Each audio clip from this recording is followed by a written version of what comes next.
Good evening.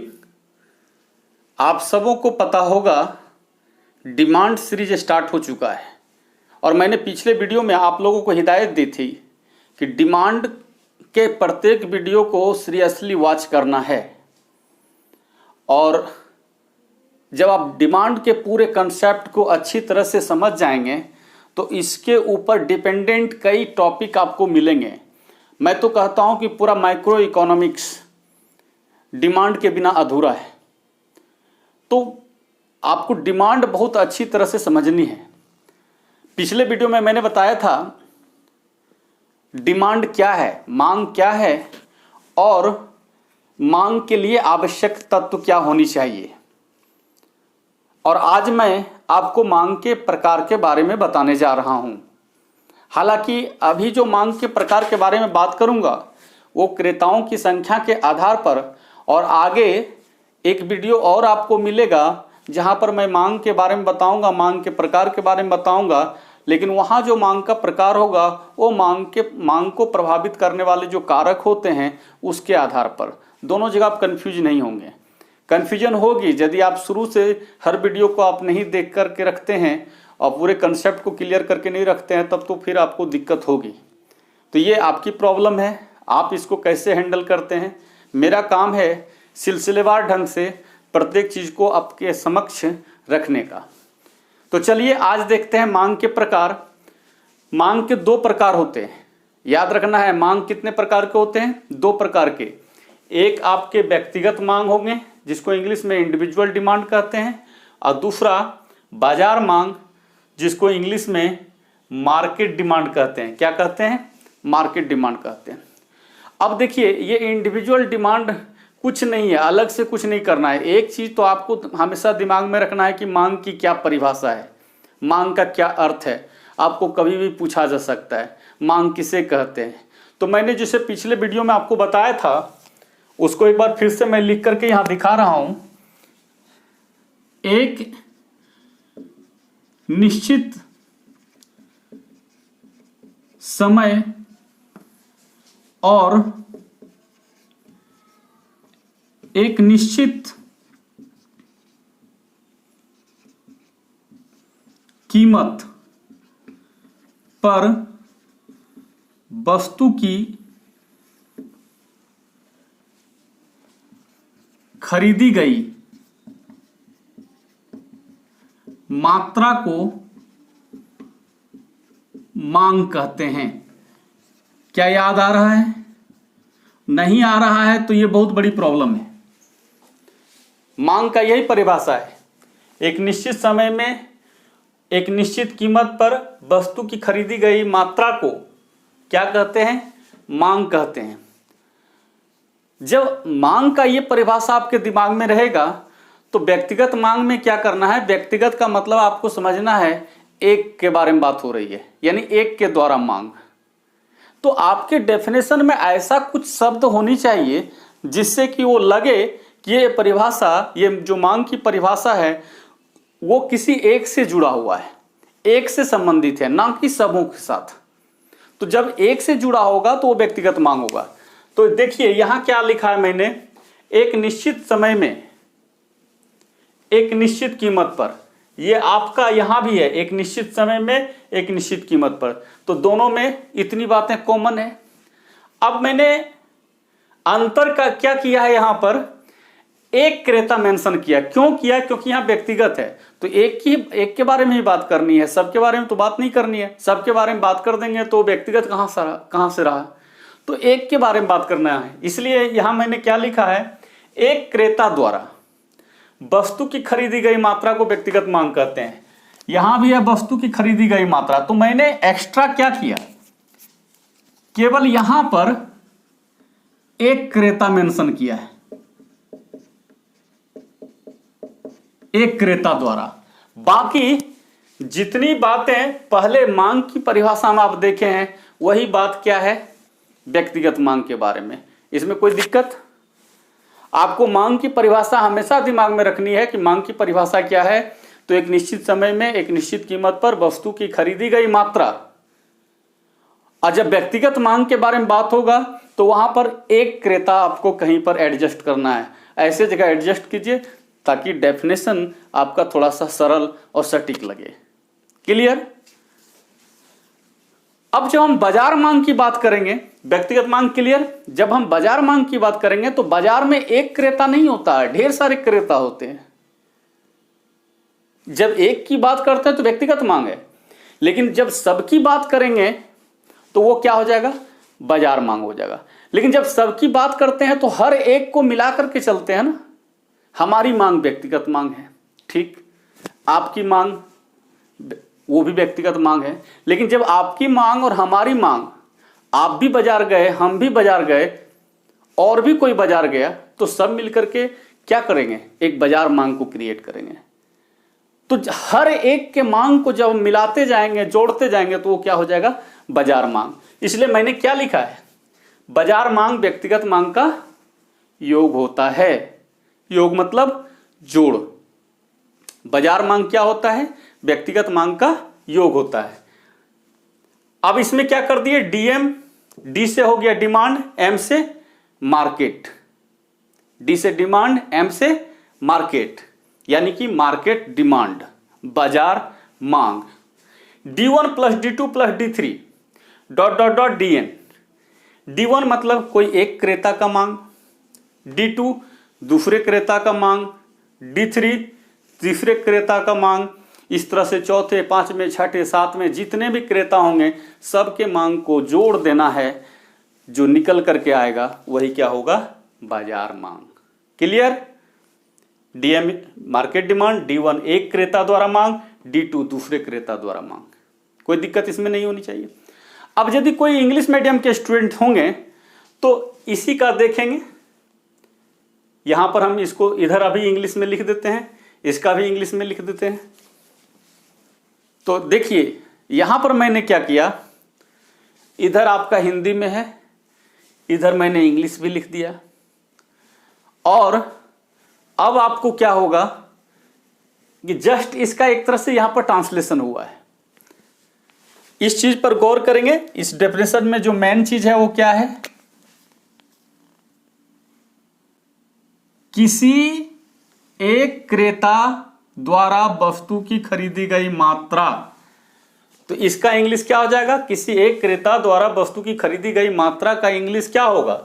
The quantity of A goods purchased. Purchased के जगह आप डिमांडेड भी लिख सकते हैं। बाय ए कंज्यूमर, कंज्यूमर नहीं लिख करके आप बायर भी लिख सकते हैं, तो बायर लिखे हैं। At a given time period. अब यहां पर जो at a given time period आ रहा है वो इसका आ रहा है, एक निश्चित समय, फिर एक निश्चित कीमत, यानी कि eight a given time period and a price is called individual demand. हमको नहीं लगता इसमें कोई दिक्कत होनी चाहिए। सेकंड है आपका मार्केट डिमांड। तो इसमें क्या लिखा था? व्यक्तिगत मांग का योग होता है। यहां पर भी लिख दिए भाई, market demand is the sum of individual demand, है ना जी, व्यक्तिगत मांग का योग। तो व्यक्तिगत मांग के योग को क्या लिखेंगे? सम ऑफ इंडिविजुअल डिमांड। तो मार्केट डिमांड क्या है? ये इंडिविजुअल डिमांड का सम है, यानी कि इसका एक तरह से जोड़ है, समेशन है। फिर फॉर्मूला सेम है, और इसका जो होना चाहिए, ये जो मार्केट डिमांड देखिएगा यहां पर लिखे हुए हैं, यानी कि ये बाजार मांग है। चूंकि डीएम इंग्लिश में लिखा हुआ था इसलिए मार्केट डिमांड लिखा हुआ। यहां भी डीएम का मार्केट डिमांड, D1 से कोई एक कस्टमर, D2 से कोई दूसरा कस्टमर, D3 से इस तरह से तीसरा कस्टमर, इस तरह से आप मेंशन कर लेंगे। तो यहां पर आपका व्यक्तिगत मांग, बाजार मांग क्लियर हो गया। अब हम इससे आगे मांग तालिका पढ़ेंगे, जिसको इंग्लिश में कहेंगे डिमांड शेड्यूल या डिमांड टेबल। ये भी आप लोग को जानना है। तो देखें, इसकी बात करते हैं। तो स्टूडेंट्स आप सब देख सकते हैं कि अब हम आप लोगों के लिए मांग तालिका, मांग को समझ चुके हैं। मांग क्या था वो तो लास्ट वीडियो में ही था। उसके बाद आज अभी तक हमने बताया है मांग के प्रकार, व्यक्तिगत मांग, बाजार मांग। अब हमको देखना है मांग तालिका और उसके प्रकार। मांग तालिका और उसके प्रकार। तो मांग तालिका में मैंने बताया है विभिन्न कीमतों पर अलग अलग कीमत होता है। मान लेते हैं कम कीमत हो सकता है, थोड़ा और बढ़ जाए, थोड़ा और बढ़ जाए, और जैसा कीमत होगा डिमांड वैसा ही होता है। कम कीमत होता है तो डिमांड ज़्यादा होता है, और ज़्यादा कीमत होता है तो डिमांड कम होता है। तो विभिन्न कीमतों पर वस्तु की खरीदी जाने वाली मात्रा का तालिका द्वारा प्रस्तुतिकरण, अलग अलग कीमत पर वस्तु की जो मात्रा खरीदी जाएगी उसका तालिका द्वारा प्रस्तुतिकरण कर दीजिए, यानी तालिका में दिखा दीजिए, तो वो क्या कहलाएगा? मांग तालिका। अब फिर आगे देखते हैं मांग तालिका के प्रकार। तो मांग तालिका के प्रकार भी दो प्रकार के होंगे। जैसे मांग के प्रकार दो प्रकार के थे, तो उसी तरह से मांग तालिका के भी दो प्रकार होंगे, एक व्यक्तिगत मांग तालिका और दूसरा बाजार मांग तालिका। अभी हम व्यक्तिगत मांग तालिका ही लिए हैं। इधर भी हम इंग्लिश में व्यक्तिगत मांग तालिका यानी इंडिविजुअल डिमांड शेड्यूल को ही लेकर चल रहे हैं। इसके बाद हम मार्केट डिमांड शेड्यूल को दिखा देंगे, यानी कि बाजार मांग तालिका को दिखा देंगे। तो मांग तालिका के प्रकार, पहला क्या है? व्यक्तिगत मांग तालिका। कुछ नहीं है, कोई दिक्कत नहीं है। आप पिछले वीडियो में छोड़ दीजिए, आज ही के वीडियो में देखिए कि अभी हमने जैसे बताया मांग दो प्रकार के होते हैं, एक व्यक्तिगत मांग और दूसरा बाजार मांग। तो व्यक्तिगत मांग में क्या बताए थे? जिस प्रकार से मांग का, रियल में मांग का जो डेफिनेशन जो था उसी का थोड़ा सा मतलब अंतर करके हम व्यक्तिगत मांग का डेफिनेशन तैयार कर लिए थे। कैसे किए थे? तो मांग में एक क्रेता का मेंशन नहीं था, लेकिन जब व्यक्तिगत मांग का परिभाषा दिए तो उसमें एक क्रेता द्वारा खरीदी गई मात्रा का मेंशन कर दिए। तो उसी तरह से यहाँ मांग तालिका में एक क्रेता का कहीं जिक्र नहीं है, लेकिन हम व्यक्तिगत मांग तालिका में एक क्रेता का जिक्र कर देंगे। विभिन्न कीमतों पर किसी एक क्रेता, देखिए यहाँ भी था विभिन्न कीमतों पर, लेकिन डायरेक्ट आ गए वस्तु की खरीदी जाने वाली मात्रा। लेकिन यहाँ हम क्या कर रहे हैं? विभिन्न कीमतों पर किसी एक क्रेता द्वारा वस्तु की खरीदी जाने वाली मात्रा का तालिका द्वारा प्रस्तुतिकरण व्यक्तिगत मांग तालिका कहलाता है। अब देखिए विभिन्न कीमत क्या है, एक तालिका हम यहाँ दिखाना चाह रहे हैं। कीमत 2 रुपया, 4 रुपया, 6 रुपया, 8 रुपया, 10 रुपया। कीमत को रुपये में दिखा दिए हैं, 2 रुपया, 4 रुपया, 6 रुपया, 8 रुपया, 10 रुपया। और ये 2 रुपये कीमत पर वस्तु की मांग हो रही है 20। इसको इकाई में दिखा रहे हैं, यहाँ लिख दिए हैं इकाई में। आप इसको केजी में भी दिखा सकते हैं, जो भी मान के चलिए, लेकिन हम यहाँ पर इकाई लेके चल रहे हैं। तो इकाई में 2 रुपये के रेट पर हम 20 इकाई का मांग करते हैं। हम नहीं कर रहे हैं, यहाँ D1 दे दिया, यानी एक क्रेता है, कोई एक क्रेता है, वो 2 रुपये के रेट से कितने डिमांड कर रहे हैं? 20 इकाई का। फिर 4 रुपये जैसे कीमत बढ़ा, एक बड़ा ही ये आदमी का मनोवृत्ति होता है कि कम कीमत पर मिलेगा तो ज़्यादा खरीदेगा, ज़्यादा कीमत होगा तो कम खरीदेगा। ऐसा आप भी करते हैं, इसलिए विशेष इसमें हम कोई लेक्चर देना नहीं चाहते हैं। तो 2 रुपया पर वो 20 खरीद रहा है, लेकिन जैसे कीमत बढ़ा तो वो कितना कर दिया? 16। और कीमत बढ़ा तो और कम हो गया। इस तरह से कीमत बढ़ता जा रहा है, वो मांग को क्या कर रहा है? कम कर रहा है। तो हम क्या देख रहे हैं कि अलग अलग कीमत पर अलग अलग मांग है। और ये किस में दिखाया गया? ये तो एक तालिका ही है ना, तो ये व्यक्तिगत मांग तालिका है। हम व्यक्तिगत मांग तालिका क्यों कह रहे हैं? क्योंकि यहाँ D1 मेंशन कर दिया है, यानी एक क्रेता द्वारा मांग। और एक चीज आप इसमें लिख सकते हैं,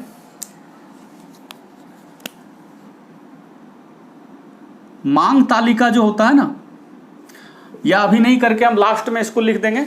बाजार मांग तालिका जब करेंगे तो वहां पर लिख देंगे कि मांग तालिका से आपको क्या निष्कर्ष निकलेगा कि कीमत और मांग के बीच ऋणात्मक संबंध, यानी कि कीमत अधिक तो मांग कम और कीमत कम तो मांग अधिक। यहाँ भी देख रहे हैं 2 रुपया सबसे कम कीमत है, 2 और 10 तक देखते हैं कीमत, तो सबसे कीमत क्या है? कम 2 है, तो वहाँ पर सबसे अधिक मांग 20 है। और सबसे अधिक कीमत कितना है? 10, तो वहाँ सबसे कम मांग है 4। तो यानी नीचे हम लिख सकते हैं कि कीमत और मांग के बीच ये क्या दिखाता है? ऋणात्मक संबंध को दिखाता है, विपरीत संबंध को दिखाता है, यानी कि व्युत्क्रमानुपाती संबंध को दर्शाता है। कौन? व्यक्तिगत मांग तालिका। अब इसी का हमने इसमें क्या कर दिया? इंग्लिश कर दिया। The tabular presentation. मांग तालिका को जब मतलब कोई भी मांग है, कीमत दिया हुआ है, मांग है, और उसको आप तालिका में दर्शा रहे हो, तो वो तालिका में दर्शाना ही टेबुलर प्रेजेंटेशन कहलाता है।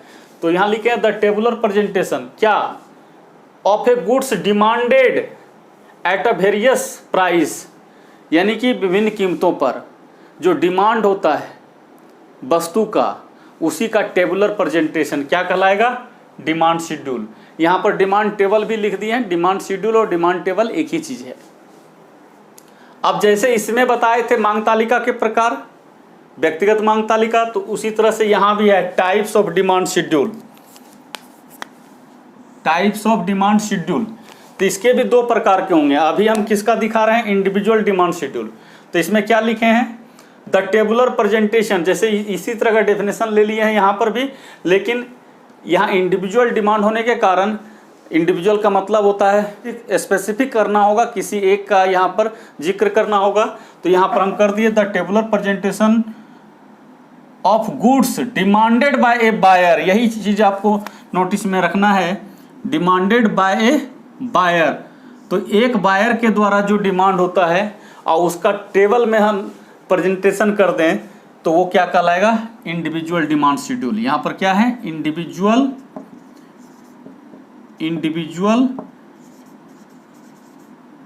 Demand schedule. The tabular presentation of goods demanded by a buyer at various price is called individual demand schedule. कोई प्रॉब्लम नहीं।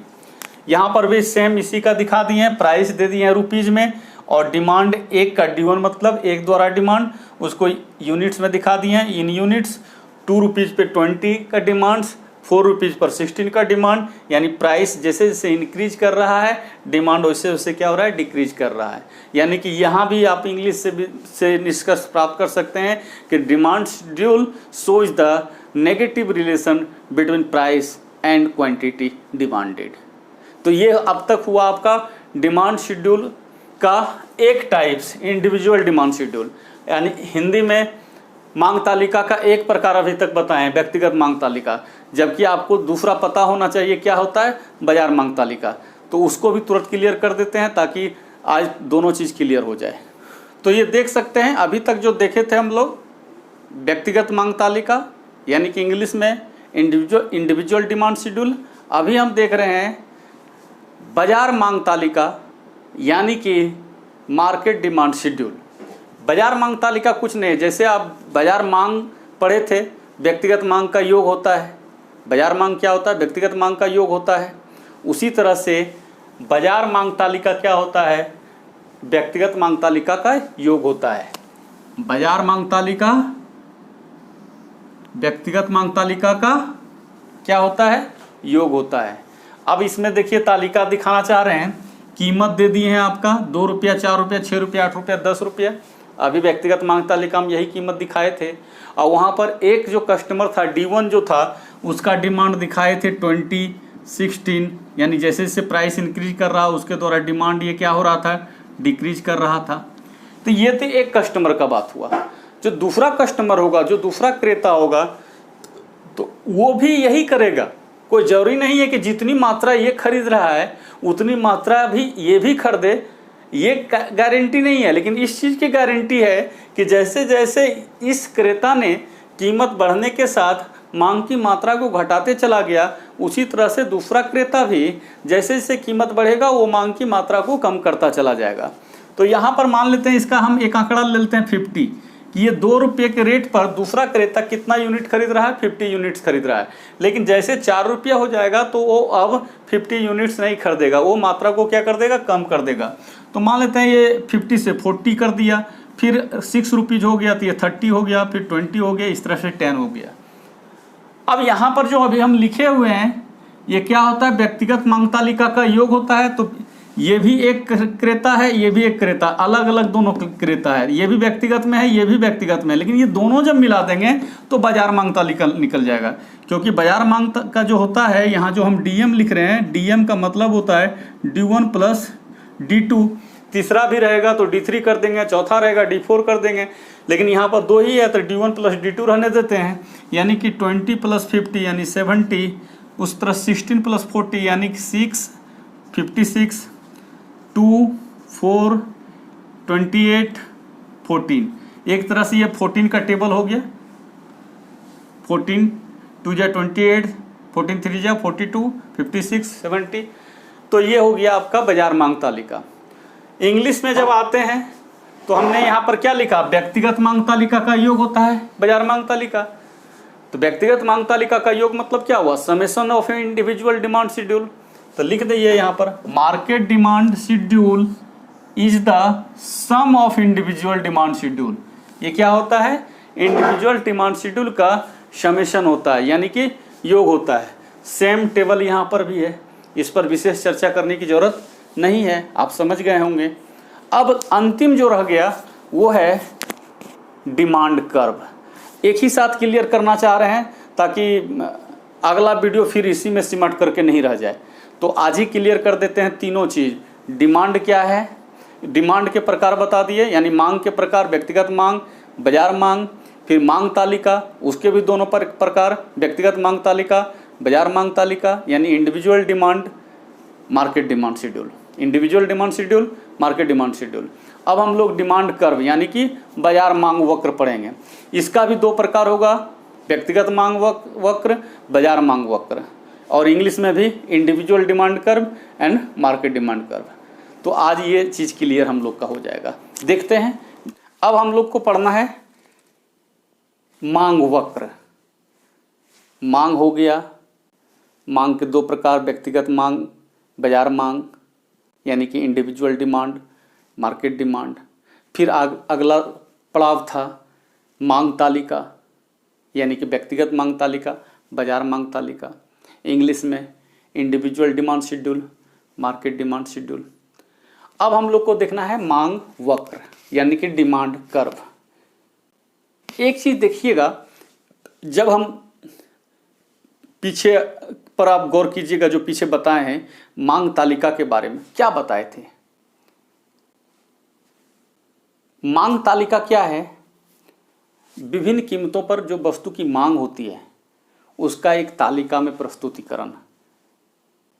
विभिन्न कीमतों पर जो मांग होती है, जैसे 2 रुपये की कीमत के पर जो ये 20 मांग हो रहा है, 4 रुपये की कीमत पर ये मांग हो रहा है, तो इसको कैसे दिखाए हुए, तालिका द्वारा दिखाए हुए ना। तो यही हो गया ये मांग तालिका। लेकिन मांग वक्र में क्या करना है, इसमें लिखे हैं क्या, मांग तालिका के ग्राफीय प्रस्तुतिकरण को मांग वक्र कहते हैं। यानी जब इस तालिका को हम ग्राफ में दिखाएंगे ना, तो हमको एक वक्र प्राप्त होगा। मांग तालिका को अभी हम ग्राफ में दिखाएंगे, चित्र में दिखाएंगे, तो हमको क्या प्राप्त होगा, एक वक्र प्राप्त होगा, एक रेखा प्राप्त होगा। उसी रेखा को हम क्या कहेंगे, मांग वक्र कहेंगे। क्यों कहेंगे, क्योंकि वो दिखा किसको रहा है, मांग को दिखा रहा है। तो यहां पर देखिए क्या लिखा हुआ है, मांग तालिका के ग्राफीय प्रस्तुतिकरण को मांग वक्र कहते हैं। आगे जब हम ग्राफ में दिखाएंगे तो क्लियर हो जाएगा। लेकिन आगे एक इसमें जो मेंशन कर रहे हैं, ये ध्यान दीजिए, मांग वक्र के प्रकार। जैसे मांग के प्रकार थे व्यक्तिगत मांग, बाजार मांग, फिर मांग तालिका के भी प्रकार थे, व्यक्तिगत मांग तालिका, बाजार मांग तालिका। उसी तरह से मांग वक्र के भी प्रकार हैं, व्यक्तिगत मांग वक्र और बाजार मांग वक्र। स्पेस नहीं है, इसलिए अभी हम केवल देख रहे हैं क्या चीज, व्यक्तिगत मांग वक्र को। तो व्यक्तिगत मांग वक्र में देखिए क्या है, व्यक्तिगत मांग तालिका के ग्राफीय प्रस्तुतिकरण। कितना सिंपल है। यहां पर मांग वक्र की बात हुई थी तो मांग तालिका के ग्राफीय प्रस्तुतिकरण, लेकिन यहां पर क्या है, व्यक्तिगत मांग वक्र है, इसलिए हमको पूरे लिखना होगा व्यक्तिगत मांग तालिका के ग्राफीय प्रस्तुतिकरण। जब मांग वक्र हो तो मांग तालिका का ग्राफीय प्रस्तुतिकरण, और व्यक्तिगत मांग वक्र हो तो व्यक्तिगत मांग तालिका का ग्राफीय प्रस्तुतिकरण। क्योंकि जब व्यक्तिगत रहेगा तो आपको उसमें आपके एक्सप्लेनेशन में व्यक्तिगत मेंशन होना चाहिए, यानी एक का उल्लेख होना चाहिए, तब आपका आंसर सही माना जाएगा। अब देखिए लिखे क्या है, व्यक्तिगत मांग तालिका के ग्राफीय प्रस्तुतिकरण। तो पहले हम एक व्यक्तिगत मांग तालिका बना लिए। अभी हम पीछे भी बताए कि व्यक्तिगत मांग तालिका में एक कीमत दे दिए थे, D1 दे दिए थे, वही सेम चीज यहाँ ले आए। अब इसी को किस में दिखाएंगे, ग्राफ में दिखाएंगे, यानी ग्राफीय प्रस्तुतिकरण करेंगे। तो देखिए पहले से नहीं बनाए थे इसको, ताकि पहले से बना देते तो क्या होता कि थोड़ा समझने में दिक्कत होती है। तो सामने में कर रहे हैं, Y पर हमेशा कीमत को दिखाइएगा, इस पे क्या दिखाइएगा, मांग को दिखाइएगा। अब मांग भी किसका दिखा रहे हैं, एक का, D1 का। अब देखो कीमत क्या हो रहा है, बढ़ रहा है, और मांग क्या हो रहा है, घट रहा है। यानी कि दोनों में कैसा रिलेशन है, नेगेटिव रिलेशन है, ऋणात्मक संबंध है। तो जब ऋणात्मक संबंध होगा तो इसके लिए जो वक्र होगा वो ऊपर से नीचे गिरेगा। कैसा होगा, ऊपर से नीचे गिरेगा। हाँ, कीमत बढ़ रहा होता, मांग भी बढ़ रहा होता, तब आपका मांग वक्र कैसा हो जाता है, इस प्रकार हो जाता है। लेकिन वैसी स्थिति तो यहाँ है नहीं, तो इसमें क्या होगा, मांग वक्र ऊपर से नीचे गिरेगा। यही हो गया आपका D1। अब ऐसे अगर दिखाएं तो कीमत 2 रुपये, 4 रुपये, 6 रुपया, 8 रुपया, 10 रुपये। 2 रुपये के रेट पर मांग कितनी हो रही है, 2 रुपये के रेट पर मांग कितनी है, 20, दे दिए 20। 4 पर कितना हो गया, 16। ये 4 हो गया तो इधर ये घट कर कितना हो गया, 16। फिर 6 रुपया हुआ तो 6 रुपया पर मांग घट करके कितना हो गया, 12। फिर 8 रुपया हुआ तो 8 रुपया पर मांग घट के कितना रह गया, 8। और 10 रुपया जब हुआ तो मांग घट करके क्या रह गया, 4। तो इस प्रकार इधर कीमत आपका बढ़ता जा रहा था, इधर से मांग आपका क्या होता जा रहा था, घटता चला जा रहा था। यही पर ये जो आपका है इसको हम कहेंगे व्यक्तिगत मांग वक्र। कोई दिक्कत होनी चाहिए, मेरे ख्याल से तो दिक्कत नहीं होनी चाहिए क्या। अब इसका देखते हैं, इसी चीज का इंग्लिश, मांग तालिका के ग्राफीय प्रस्तुतिकरण, इसका इंग्लिश हो जाएगा द ग्राफिकल प्रेजेंटेशन। किसका, मांग तालिका का, यानी demand schedule is called demand curve.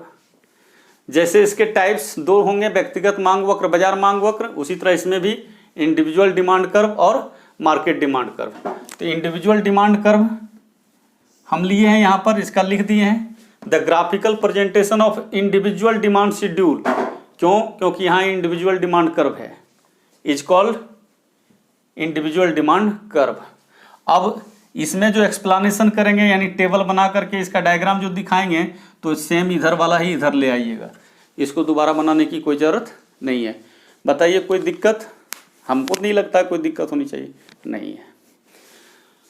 अब इसी में ज़्यादा कुछ नहीं, हम इसी में आगे का कड़ी लेके चलते हैं। ये जो व्यक्तिगत मांग वक्र लिखा हुआ है, यहाँ पर हम क्या कर देते हैं, दूसरा बाजार मांग वक्र, दूसरा टाइप्स होगा ना इसका, बाजार मांग वक्र, यानी दूसरा ले लिए बाजार मांग वक्र। व्यक्तिगत मांग वक्र में लिखे थे व्यक्तिगत मांग तालिका का ग्राफीय प्रस्तुतिकरण, यहां बाजार मांग वक्र है, तो हम क्यों नहीं लिखेंगे बाजार मांग तालिका का, यहां पर क्या कर देंगे, बाजार मांग तालिका के ग्राफीय प्रस्तुतिकरण को बाजार मांग, यहां पर भी बाजार कर दिए। कोई दिक्कत, बाजार मांग तालिका के ग्राफीय प्रस्तुतिकरण को क्या कहते हैं, बाजार मांग वक्र कहते हैं। अब यहां पर आपको क्या करना होगा, बाजार मांग तालिका बनाना होगा। थोड़ा स्पेस कम था, इसको फिर से थोड़ा सा इसी का संशोधन करके दिखाते हैं। थोड़ा स्पेस ले करके कीमत ले लेते हैं, एक D1 ले लेते हैं, D2 भी ले लेते हैं और DM ले लेते हैं, पूरे बाजार मांग तालिका आ जाएगा। पीछे का आप देख सकते हैं, दिमाग में रखिए, 2 रुपया था, 4 रुपया था, 6, 8, 10 इस तरह करके दिखाए थे। 2 रुपया पर D1 का दिखाए थे आपका 20, जो अभी भी मेंशन है ये वाला 20, 16, 12, 8 और 4। D2 का क्या दिखाए थे, याद रखिए, पीछे बताए थे। आप कुछ भी मान सकते हैं, केवल यही कीजिएगा कि ये कीमत बढ़ेगा तो इसको घटाना है।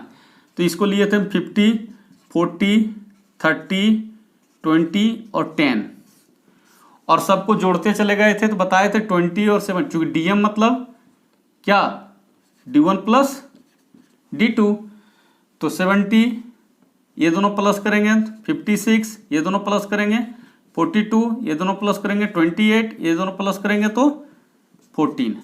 ये आपका हो गया बाजार मांग तालिका बन गया। ऐसी बाजार मांग तालिका को आपको क्या दिखा देना है, कर्व में दिखा देना है। तो इसमें कोई खास चेंजिंग नहीं करना है, क्योंकि कीमत तो इसमें 2 से लेकर के 10 था, तो इसमें भी रहेगा 2 से लेकर के 10 तक। केवल ये डीएम का जो प्रेजेंटेशन है वो बदल जाएगा, क्योंकि यहाँ पर हम D1 को खाली दिखाए हुए थे, अब यहाँ हमको क्या दिखाना है, डीएम को दिखाना है। तो डीएम में हम 2 रुपये के रेट पर डिमांड कितने दिखाएंगे, 70 मार्केट डिमांड। 4 रुपीज़ पर कितना दिखाएंगे, 56। 6 पे कितना, 42। 8 पे कितना, 28। और 10 पे कितना, 14। ये आया कैसे, तो देखिए ये जो अभी 70 हम यहाँ पर दिखा रहे हैं, तो ये तो बाजार मांग दिखा रहे हैं, डीएम को दिखा रहे हैं, इसलिए यहाँ पर आपको डीएम कर भी देना है, डीएम। और यहाँ पर भी आपको बाजार लिख देना है, इतना चेंजिंग करना है। ये जो 70 आया कैसे आया, ये 20 + 50 D1 + D2 करके, तो 20 + 50 यहाँ 20 + 50 यानी D1 + D2, तब 70 DM आया। फिर उसी तरह से यहाँ पर आपका 16 + 40, यहाँ पर 12 + 30, यहाँ पर 8 + 20 और लास्ट में 4 + 10। तो इस तरह से आपका निकल रहा है क्या, बाजार मांग वक्र। ये हो गया बाजार मांग वक्र। इस और आएंगे,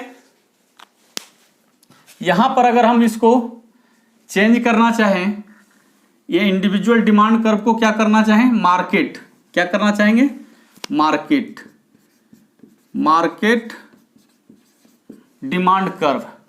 तो the graphical presentation of individual के जगह यहां पर भी क्या कर देना है, मार्केट कर देना है। Demand schedule is called individual के भी जगह पे क्या कर देना है, मार्केट डिमांड कर्व। और टेबल सेम इधर वाला और सेम डायग्राम इधर वाला लेकर के आ जाना है। और एक चीज करना है आप लोग को, इतनी बातें लिख लेने के बाद, ये पूरा क्लियर हो जाने के बाद, नीचे एक चीज लिख देना है, हिंदी में अगर लिखिएगा, नोट करके लिख देते हैं, मांग तालिका हो या मांग वक्र, या की जगह पर हम स्लैश दे देते हैं, मांग वक्र, कीमत तथा मांग के बीच, कीमत तथा मांग के बीच ऋणात्मक संबंध